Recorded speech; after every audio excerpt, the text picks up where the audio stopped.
Thanks to the support as a channel member, AFC Joe Carey. No, I know, I hate it too. I can't stand it when they call us troubled home in the media or cash-strapped home, debt-ridden home. It's rubbish. Luckily, though, we are away against Manchester United today in the FA Cup quarter-final. That should solve all our problems. It doesn't even matter if we win. If they underestimate us, who knows?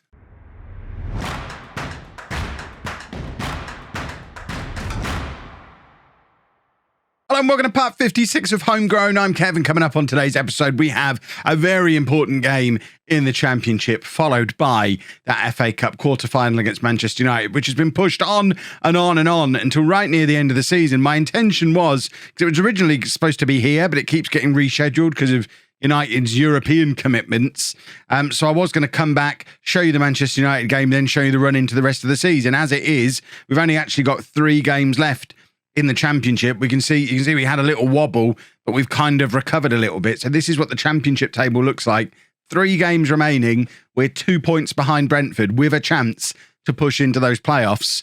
But obviously the Manchester United game looming as well. So we're probably going to have every game for the rest of the season now in a video. We'll do these 2 today, and then the final 2 league games will be tomorrow's episode, where we'll find out if we manage to backdoor Kev it into those playoffs. And it would be the definition of a backdoor Kev situation, because as you can see, we haven't been in the top 6 since match day 2. So we absolutely don't deserve to be there. We are where we're supposed to be. We're sort of top half of the table, but not really quite there. And I think we will be better next year. As long as we can keep the squad together, I think we'll have a really good chance of going up next year. But keeping the squad together is going to be a big if, and that's why the Manchester United game is so important, because our financial situation is dire. Again, more than £2 million in the red. I'm hopeful the United game will halve that deficit, and in the incredibly unlikely event that we beat them and make it through to an FA Cup semi-final, it will clear the debts entirely and really make us safe when it comes to player sales for the summer, unless someone gives us $7.5 million for Renan, which might be a blessing if it happens, because $7.5 million sets us up for a year or 2. But we're not going to worry about that kind of stuff for now. It is all about games for the rest of the season. And first up is Huddersfield in a must-win Championship game if we are going to be in with a chance of the playoffs. We're going with Williams in goal, a back four of Hall, Davies, Charles and Brewerton, Curry and Bandera in midfield, Hamilton and Renan out wide, Hodgkinson and Jessup up front. This has been the front 6 that I've been operating with for a little while now. Renan has kind of dropped off form-wise just a little bit. I want to keep him in the side just to help continue his development, but we're not playing him up front at the moment. Really, he needs to get on that left-hand side. But I don't know. I mean, we could potentially put Hamilton in the middle, I guess. This is working. We've come back to some good form doing this. Hodgkinson is enjoying playing as a striker, where he should have been playing for the last 5 years. He's helping out everyone around him playing as that deep lying forward. And I think we're kind of doing a 4-2-3-1 in all but name, because Hodgkinson drops deep in behind Jessup, and Jessup is doing a very good job as the focal point of the attack. Cannon comes off the bench and rotates for him. It does mean that both Pritchard and Beerith have kind of dropped down the pecking order a little bit, but it can't be helped. Needs must. And I don't know what's going on. We talked about my PC yesterday, the day before. So I went into the graphics settings of the game, and I've put recommended settings for this PC, and now the crowd looks really blurry, which I guess is fine because the animation and the frame rate is better. Let me know what's better, really detailed crowds or fluent, non-glitchy match. I need a new PC. It's becoming clear I need a new PC. Did anyone get back to me and let me know if graphics cards are in stock anywhere? Renan has just scored an absolute beauty, saying he's gone off the boil a little bit. Lovely goal from Renan to put us 1-0 up over Huddersfield. This is a Huddersfield side who are narrowly above the relegation zone themselves. They're where we were supposed to be this season, but we are very much in the mix, looking upwards, looking ahead to the Manchester United game and looking upwards towards these playoffs, because this is this a game in hand? Or are we all playing today? I think we're all playing. I don't think it is a game in hand, but I think as things stand, with us going 2-0 up now through Tommy Jessup grabbing his 22nd goal of the season, he's blossomed into a proper Championship striker this season, which has been very nice to see. But I think as it stands at the moment, we're only 1 point behind 4th place, looking at that league table that we saw a second ago. I tell you what, the animation is so much better. Now I've reset the graphics settings. I think I am comfortable with it after all. Shouldn't have drawn attention to the crowd. It'll be fine. It will stop distracting me eventually. But I actually think that looks pretty nice animation-wise. New PC cancelled. The new PC's not cancelled. I am a nerd. Any excuse to buy a new PC. And I'm obviously going to take it because I am a monster. Right, Curry. See how deep Kieran Hodgkinson's coming. This is what we were talking about before. He drops so deep playing as this deep lying forward that he becomes part of a three with Hamilton and Renan. And it just leaves Jessup up front. And I think it is actually suiting our system better than what we were doing when we had a target man in there. Hodgkinson just links the play up far better to the point where I don't think we need to play him as an attacking midfielder because he's doing the role from alongside Jessup, and Jessup just seems to be absolutely thriving. That's the second goal of the game for him, a 23rd for the season. It's 3-0 to Home now, and we are having the perfect warm-up game for Manchester United. I need to have a look at the league table. The action's coming so thick and fast. We haven't seen a league table since before the second goal went in. Right, this is what the league table looks like now. So it is a full programme of games going on. As it stands, we're 1 point behind Bristol City, 2 points behind Watford and Birmingham, and everyone is playing. Watford are losing at home to Rotherham. Birmingham are not playing. No, Birmingham are drawing away against West Brom, and Bristol City are winning against Coventry. Brentford are the team that we're leaping over at the moment. They're drawing at home to Bristol Rovers. So lots and lots of stuff going on. Lots of potential permutations for what it could all mean. But the important thing is we're 1 point outside the playoffs as things stand with 2 games to go. So that's a good situation to be in. And I think it just worsened slightly because we just dropped back down to 8th. Brentford must have scored in their game. So it's now a 2-point gap. But still, 2 points. We can overcome 2 points. That's doable. Right, cross comes in from the second attempt from the corner, but Alex Williams is more than equal to it.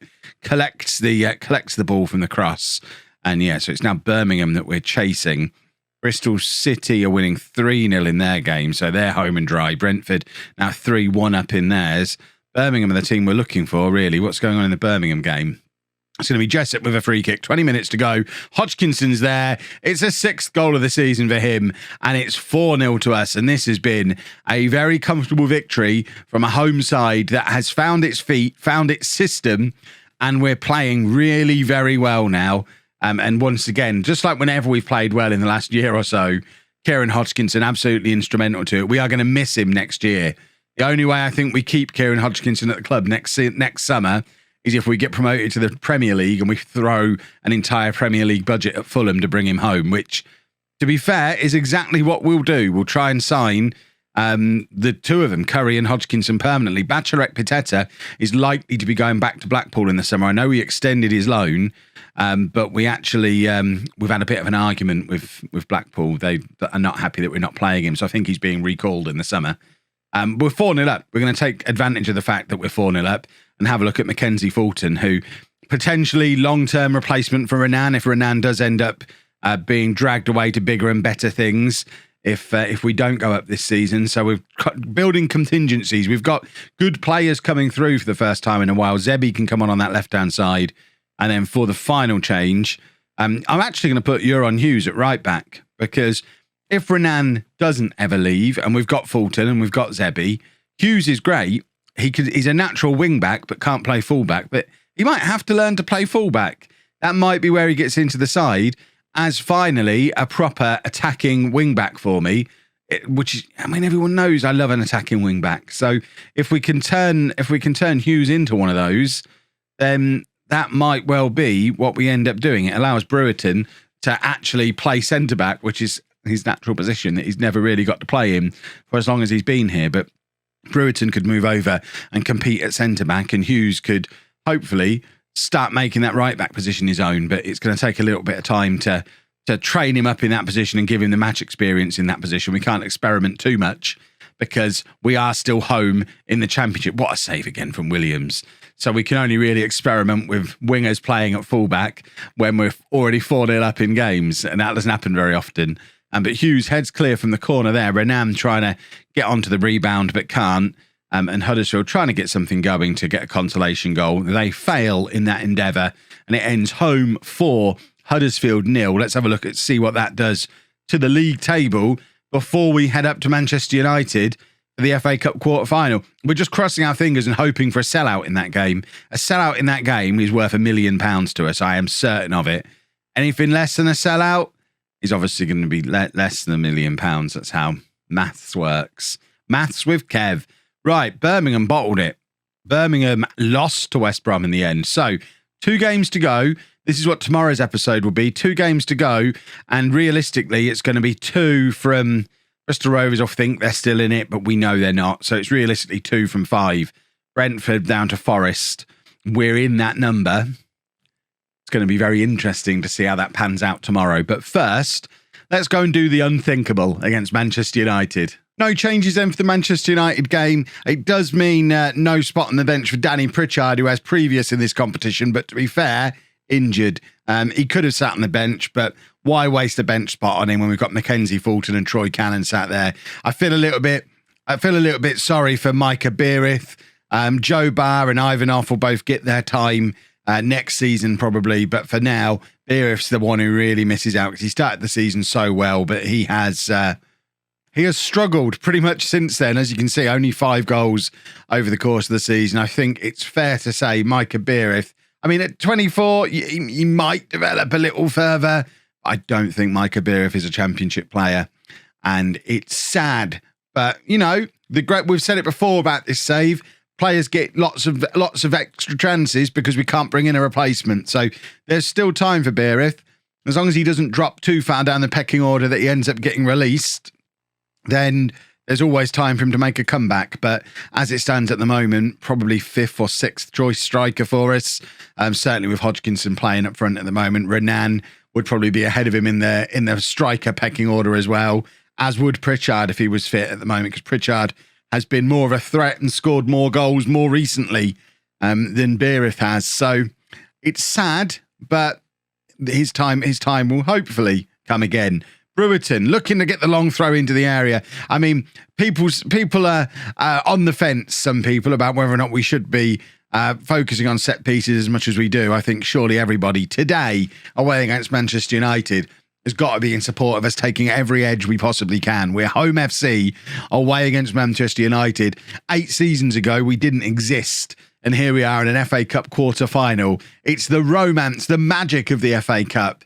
And 20 minutes in, we're not losing yet, which is glorious. I'm trying to look around the little section of the ground that we can see from this angle. I'm not seeing much in the way of empty seats either. I don't think it's a complete sellout, but it's certainly pretty close. It's going to be the biggest crowd we've ever played in front of, I'm sure. It's difficult to pick out the empty seats because I'm red-green colourblind, and I can't tell if they're empty red seats or people wearing Manchester United shirts. It doesn't quite work for me. Williams had that covered. Williams and Davies, big game for them today. And Renan, basically anyone who's got Premier League aspirations. Hodgkinson, which at this point should be the entire squad because we might be there ourselves next year. But there's a few of these boys who will look at games like this and think these are the kind of games we should be playing in the future. Hopefully they all take that attitude. 0-0 at half-time is fantastic for us. We've not had a shot on target yet, but our moment will come. We'll get an opportunity. Part of me I'd love to see us grab a goal against the run of play and just drag Hodgkinson back into the midfield and try and shut the game down a little bit. Renan is tired, so we're going to take Renan off, I think. Get Hughes on that right-hand side. No playing at right back for Hughes today. We'll keep our defence with, actual defenders. Look how far forward De Ligt is getting for Manchester United. Good to see our former posh old boy from non-league legend Pellistri in the Manchester United side. And what a save from Alex Williams, who is putting on a show at Old Trafford. It's a bit of a worry. I hope they don't come and take him off us in the summer because he's playing so well against them. He's the kind of player, as a young English goalkeeper, that surely they should be looking at. Hughes is on for Renan. We've made that change off the back of the dugout recommendation, but with 20 minutes to go, I think it's time to shuffle things around a little bit more. I think I'm going to get Hodgkinson back into midfield, and we're going to bring on Troy Cannon up front, where he can play as that pressing forward. We'll keep those two like that in the middle. And then for the final change, it is a big show of confidence for Tommaso Zebbi. I just want the young lad to get on and run at the Manchester United defenders. And you never know. Cannon and Zebbi on. Can we pull off something utterly ridiculous and spectacular? 15 minutes to go. It's still 0-0. We're not going to win, but we might win because it's 15 minutes to go. And you never know. You start to dream a little bit at this point. It's Football Manager just giving me that little bit of hope that you always get. That is never in a million years a penalty. If that is given as a penalty, the game is biased towards Manchester United. That was a good yard outside of the penalty area. Such an accurate simulation. Williams can't save the penalty, and poor old Andy Hall, it was never in a million years a penalty, and I do feel a little bit robbed. Well, I don't want to see the replay. Everyone's played so well, and for it to happen like that is upsetting. I'm just going to throw a little bit of encouragement because it's been a great performance. Remember, today wasn't about beating Manchester United, although that would have been nice, but realistically, we were never going to get up the other end and score, I guess. Today was about the money, and we'll be looking after the match to see what impact this has had on our bank balance. You can see the home fans in the corner. Look, we've not sold out our allocation. Do what you're supposed to do for the team, boys. We need the money. Hopefully we've halved our overdraft. That would be the best case scenario. I don't think we've hit the best case. Let's have a look first to see what the attendance was and then work out what impact it's had on the finances. So an attendance of 69,000, comfortably the biggest crowd we've ever played in front of. So our finances now... that's made, what, £1.2 million? That is so important. It's taken us from insecure to okay. We're no longer troubled home. We only got 10k of prize money for losing, which is fine because we got our payday through Manchester United sharing their gate receipts with us. We just need to adjust this to make sure that I'm not over my budget. So I don't want to give Mrs Wearmouth any reason to suggest I might be financially irresponsible. So let's drag all of that down there where it's supposed to be. That brings those budgets back in line. And that overall balance, bearing in mind we've got money coming in this summer from being in the Championship for our first season. That's gone a long way towards fixing our financial woes and might be the difference between having to sell Renan this summer or not. And now we look ahead to tomorrow. Our final 2 games of the season, we have got a chance of sneaking into those playoffs. It will be textbook backdoor Kev if we pull it off. But we could yet be back at Old Trafford before too very long. Too very long. Good sentence. If you've enjoyed that, please make sure you leave a nice big thumbs up on there for me. That's a thumbs up.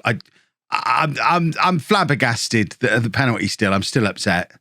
Subscribe to the channel for daily Football Manager videos. And thank you very much for watching.